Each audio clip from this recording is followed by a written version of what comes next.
একটি মেয়ের নীরব কষ্ট। একটি ছোট্ট গ্রামে তন্নি নামে একটি মেয়ে বাস করত। তন্নি ছিল লম্বা, একটু মোটা এবং গায়ের রং ছিল শ্যামলা, কিন্তু তার মন ছিল খুবই ভালো। তন্নি পড়াশোনা করেছিল ব্যাচেলর পর্যন্ত। তার মা পশুপালন করতেন আর বাবা চাষাবাদ করতেন।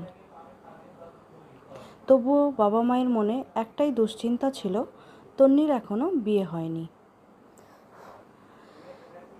গ্রামের একের পর এক মেয়ের বিয়ে হয়ে যাচ্ছিল, কিন্তু তন্নির জন্য কেউ পছন্দের প্রস্তাব নিয়ে আসছিল না। শুধু তার চেহারা ও গায়ের রঙের জন্য মানুষ তাকে ভালো চোখে দেখত না।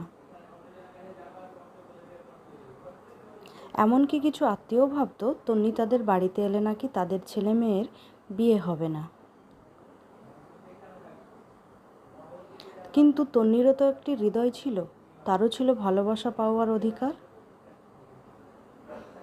একজন মানুষের মূল্য তার চেহারাই নয়, তার মন, চরিত্র ও মানবিকতায়।